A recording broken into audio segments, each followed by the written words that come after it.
ఈ కార్యక్రమంలో నాతో పాటు భాగస్వామ్యం తీసుకున్న రాష్ట్ర రోడ్డు రవాణా శాఖ, బీసీ వెల్ఫేర్ శాఖ మంత్రి మిత్రుడు పొన్నం ప్రభాకర్ గారు, గ్రేటర్ హైదరాబాద్ నగర మేయర్ గద్వాల విజయలక్ష్మి గారు, రాజ్యసభ సభ్యులు మిత్రుడు అనిల్ కుమార్ యాదవ్ గారు, డిప్యూటీ మేయర్ గారు, కార్పొరేటర్లు, ఎమ్మెల్సీలు, ఇతర రవాణా శాఖకు సంబంధించిన అధికారులు, రవాణా శాఖకు సంబంధించిన సిబ్బంది, ఈరోజు నూతన ఉద్యోగ బాధ్యతలు చేపట్టబోతున్న అసిస్టెంట్ మోటార్ వెహికల్ ఇన్స్పెక్టర్స్గా విధి నిర్వహణలో చేరబోతున్న వాళ్ళందరికీ కూడా ఈ సందర్భంగా ప్రత్యేకంగా శుభాకాంక్షలు తెలియజేస్తున్నాను. ఎవరికైనా నిరుద్యోగ యువకుల యొక్క కళ జీవితంలో ఏదో సాధించాలి, సాధించడం ద్వారా తమ తల్లిదండ్రులను, కుటుంబ సభ్యులను ఆదుకొని ఒక మంచి భవిష్యత్తు వైపు అడుగులు వేయాలని ప్రతి నిరుద్యోగ యువకుడి ఆకాంక్ష. ఆ ఆకాంక్షతోనే లక్షలాది మంది విద్యార్థులు ఉద్యమ బాట పట్టి తెలంగాణ రాష్ట్రాన్ని సాధించుకోవడం జరిగింది. సాధించుకున్న తెలంగాణ రాష్ట్రంలో తెలంగాణ ప్రభుత్వంలో ఉన్న ప్రభుత్వ ఖాళీలు అన్నిటిని కూడా నూతనంగా ఏర్పడ్డ ప్రభుత్వం ప్రక్రియను చేపట్టి ఉద్యోగ నియామకాలు చేపడుతుందని నిరుద్యోగ యువకులందరూ వాళ్ళ తల్లిదండ్రులందరూ ఆశించారు. కానీ దురదృష్టవశాత్తు 2 సార్లు 10 సంవత్సరాలు ప్రభుత్వం ఏర్పాటు చేసిన పెద్దలు వాళ్ళ యొక్క ఆలోచనలు, వాళ్ళ యొక్క ఉద్యోగాల గురించి ఆలోచన చేసుకున్నారు తప్ప తెలంగాణ రాష్ట్రంలోని నిరుద్యోగ యువకుల గురించి ఎప్పుడు పట్టించుకున్న సందర్భం లేదు. 10 సంవత్సరాలు సహనంతో, ఓపికతో ఆ ప్రభుత్వానికి సహకరించిన నిరుద్యోగ యువకులు ఉద్యమ బాట పట్టినప్పుడు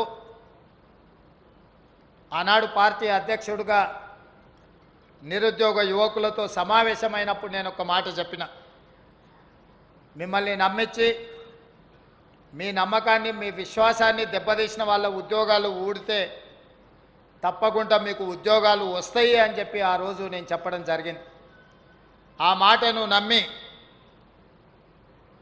మీ ఉద్యోగ అవకాశాలు కల్పించే అవకాశం ఉన్న పరీక్షలు నిర్వహించకపోవడం వల్ల, ప్రభుత్వం బాధ్యతాయుతంగా ఆనాడు వ్యవహరించకపోవడం వల్ల ఆనాటి పెద్దల్ని గద్దె దించడంతో అధికారంలోకి వచ్చిన 10 నెలల్లో ఏఎల్బీ స్టేడియంలో డిసెంబర్ 7, 2023 నాడు నేను, మా మిత్రుడు, మా సహచర మంత్రివర్గ సభ్యులు ప్రమాణ స్వీకారం చేసి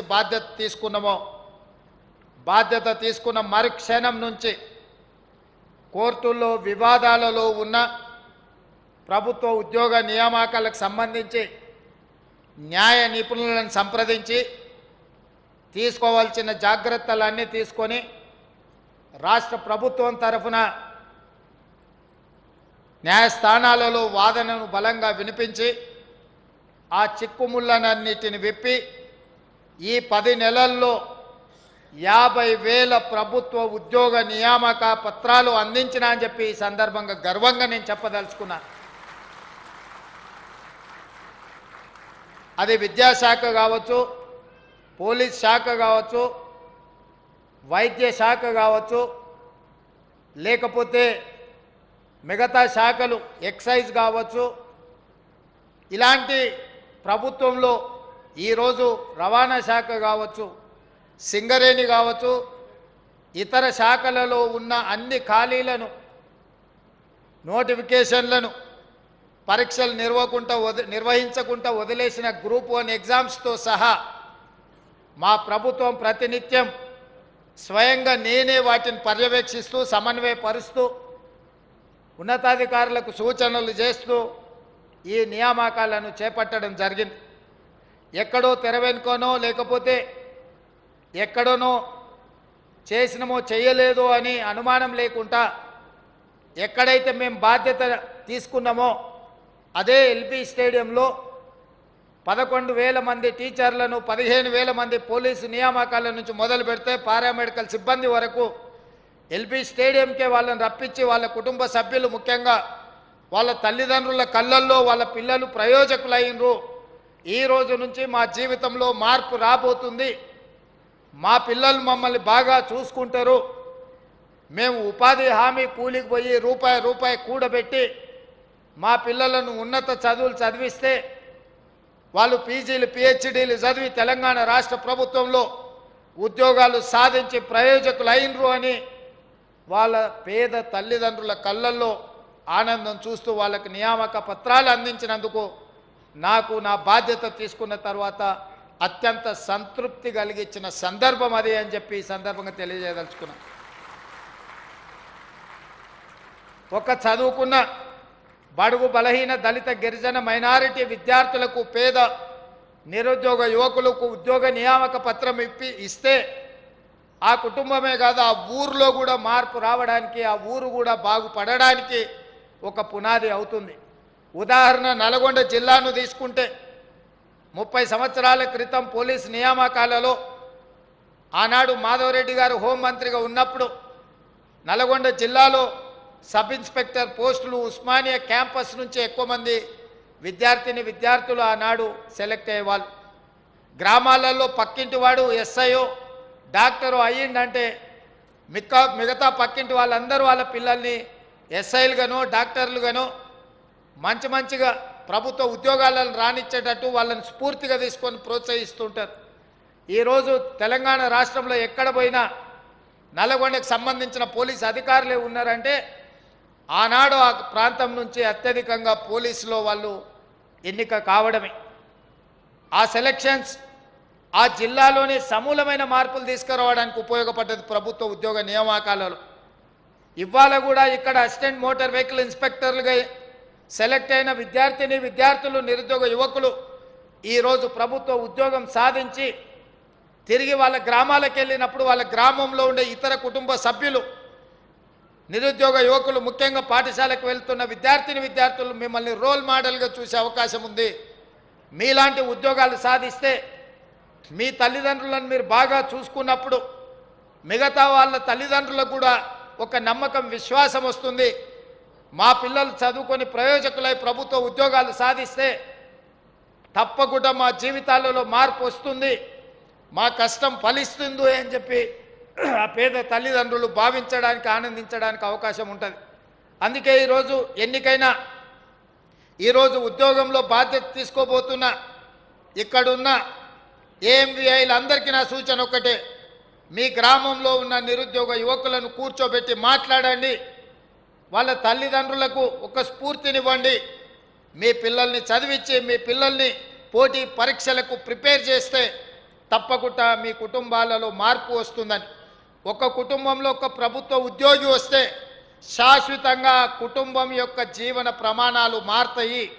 ఆ కుటుంబం ఈ తెలంగాణ సమాజంలో ఈ దేశంలో జరిగే అభివృద్ధిలో భాగస్వాములు అవుతారు. చదువుకోకపోయినా ఉద్యోగం రాకపోయినా ఆ కుటుంబం వెనుకబడిపోతుంది.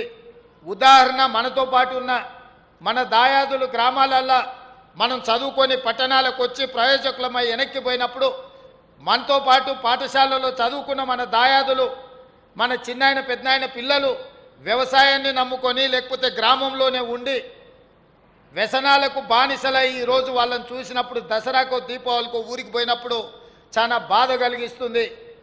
వాళ్ళు కూడా అంటుంటారు, మీతో పాటు మేము చదువుకున్నాం కానీ మీలాగా మేము కూడా కష్టపడి ఇంకా కొంచెం కష్టపడి చదువుకొని ఉంటే మా జీవితాలలో కూడా మార్పు వస్తుండే. ఇవాళ మా పిల్లల్ని చదివించుకోవడానికి పట్టణాలు వెళ్ళాలంటే ఆర్థిక పరిస్థితి లేదు, ఊరిని వదిలి పట్టణాలకు పోయే పరిస్థితి లేదు అని వాళ్ళు బాధలు చెప్పుకుంటున్నప్పుడు నిజంగా వాళ్ళ బాధల్ని తీర్చే అవకాశం కూడా మనకు లేదు. ఎందుకంటే వాళ్ళు సరైన విధంగా చదువుకోకపోవడము, చదువుకున్న పోటీ పరీక్షలకు పోటీ పడకపోవడం. అందుకే ఈరోజు ఈ వేదిక మీద ఉన్న ప్రయోజకులైన నాయకులు కావచ్చు, ఇక్కడ ప్రభుత్వ ఉద్యోగంలో చేరబోతున్న యువకులకు కావచ్చు, నా సూచన ఒక్కటే, మన గ్రామాలల్లో ఖచ్చితంగా మీరు సామాజిక బాధ్యతగా భావించి నెలకొక్కసారైనా మీ గ్రామానికి వెళ్ళండి. మీ గ్రామంలో చదువుకుంటున్న విద్యార్థుల పాఠశాలలకు వెళ్ళండి. అక్కడ ఉండే రెసిడెన్షియల్ స్కూల్స్ కావచ్చు, గవర్నమెంట్ స్కూల్స్ కావచ్చు, అక్కడికి వెళ్ళి ఆ పాఠశాలలోని విద్యార్థులతో కాసేపు ముచ్చట పెట్టండి. వాళ్ళకు ఒక నమ్మకం, విశ్వాసం కల్పించండి ప్రభుత్వం పట్ల. చదువుకోవడం వల్ల ప్రయోజనం ఉంటుంది. ఆ ప్రయోజనం మనల్ని సమాజంలో గుర్తింపు, గౌరవాన్ని తెస్తుంది. చదువుకోవాల్సిన సమయంలో చెడు వ్యసనాలకు బానిసలై ఈరోజు పోలీస్ శాఖ, ఇక్కడే కమిషనర్ గారు ఉన్నారు, ఇంతకుముందు గంజాయో గుడంబనో ఎక్కడనో దూల్పేట్లనో ఆర్థిక పరిస్థితి లేని వాళ్ళు, జీవన ఉపాధి లేని వాళ్ళు ఇట్లాంటివి అమ్మేది. కానీ ఇవాళ పోలీసులు పట్టుకుంటున్న వాళ్ళని ఒకసారి గమనిస్తే ఇంజనీరింగ్ గ్రాడ్యుయేట్స్, డాక్టర్స్ చదువుకుంటున్న పిల్లలు కూడా ఈరోజు గంజాయి వ్యసనానికి బానిసలై వాళ్ళే గంజాయి అమ్మే పరిస్థితులు వచ్చినాయి. దీనికి వాళ్ళకు ఒక ఓరియంటేషన్ లేకపోవడము, లేదా వాళ్లకు ఒక అవగాహన కల్పించకపోవడం వల్ల జరుగుతున్న పరిణామాలు. కొన్నిసార్లు వాళ్ళ భవిష్యత్తు పాడవుతుందని వాళ్ళని కౌన్సిలింగ్ ఇచ్చి పంపించాల్సిన పరిస్థితి. ఇక కొంతమంది మనకు తెలియదు, మరి దీపావళి పండుగ వస్తే మనం చిచ్చుబుడ్లు అనుకున్నాం కానీ సారా బుడ్లతో దావతులు చేసుకుంటారని నిన్న మనకు కొంతమంది చెప్తారు. ఆ దావతులలో డ్రగ్స్ తీసుకున్న వాళ్ళు దొరికితే అదేదో గొప్ప, మేము పండుగ పూట గృహప్రవేశం చేసుకున్నామని ఇంకొంతమంది ప్రజలకు చెప్పే ప్రయత్నం చేస్తారు. ఇట్లాంటి వాళ్ళు సమాజానికి చీడ పురుగులు. ఎందుకంటే ప్రజాప్రతినిధులు అంటే ప్రజలకు ఒక రోల్ మోడల్స్. లీడర్ అంటే లీడ్ చేసేవాడు పండుగ వస్తే దీపావళి పండుగకు చిచ్చుబుట్ల బదులు సారా బుట్లతో దావతులు చేసుకుంటాం, లేకపోతే గంజాయితోనో కొకైన్తోనో మేము పార్టీలు చేసుకుంటాం. మా పార్టీలలో మా ఇళ్ళలో కొకైన్ తీసుకున్నోడు దొరికినా, డ్రగ్స్ తీసుకున్నోడు దొరికినా పోలీసులు పట్టుకోవద్దు, అట్లెట్లా పట్టుకుంటారని మాట్లాడే పరిస్థితి వచ్చిందంటే చట్టం పెద్దోళ్ళకు ఒక రకము, పేదోళ్ళకి ఇంకొక రకం అని సమాజంలో అనుకునే ప్రమాదం ఉన్నది. ఇలాంటి వాళ్ళను సామాజిక బహిష్కరణ చేయాల్సిన అవసరము ప్రతి ఒక్క యువకుల మీద ఉన్నది. ఈరోజు ఎవరైనా మనకు రోల్ మోడల్స్? స్వతంత్రం కోసం కొట్లాడినోళ్ళు రోల్ మోడల్స్ ఉండాలనా? తెలంగాణ సాధించడం కోసం అమరులైన శ్రీకాంతాచారి, కానిస్టేబుల్ కిష్టయ్య లాంటి వాళ్ళు, లేకపోతే ఉస్మానియా యూనివర్సిటీలో ఈశాన్ రెడ్డి, వేణుగోపాల్ రెడ్డి, యాదయ్యలు మనకు ఆదర్శంగా ఉండాలనా? లేకపోతే ఫామ్ హౌస్లలో డ్రగ్స్ తీసుకుంటున్న వాళ్ళు ఆదర్శంగా ఉండాలనా? తెలంగాణ సమాజం ఆలోచన చేయాల్సిన సందర్భం ఉంది. వేదిక మీద ఉన్న అధికారులకు, ఇక్కడ ఉన్న అధికారులకు, ఎందుకంటే రవాణా శాఖ కూడా కీలక పాత్ర పోషించబోతుంది. పక్క రాష్ట్రాల నుంచి, పక్క దేశాల నుంచి వస్తున్న మాదక ద్రవ్యాలు రోడ్ల మార్గాన్ననే, ముఖ్యంగా గోవా లాంటి రాష్ట్రాల నుంచి మన రాష్ట్రానికి వస్తున్న ఈ డ్రగ్స్ రోడ్ల మార్గాననే ఈ మధ్య ఎక్కువగా వస్తుంది.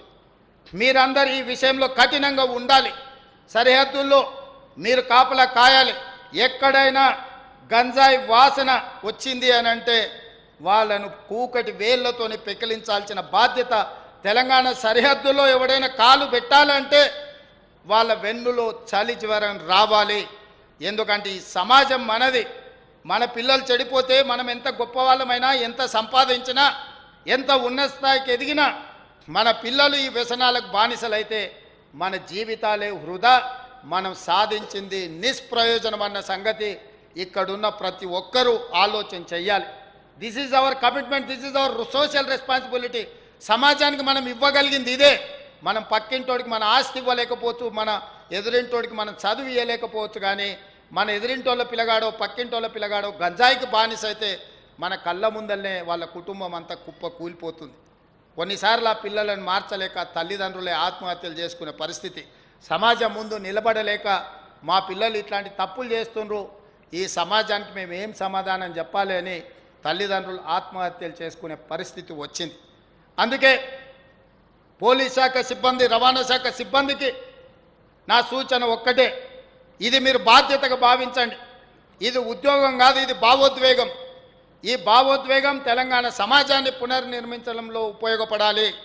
నిన్న మన ఒక పెద్ద ఆయన మాట్లాడుతున్నాడు బయటకు వచ్చి, 10 నెలల తెలంగాణ ఏం కోల్పోయిందో వాళ్ళకి తెలిసి వచ్చిందని.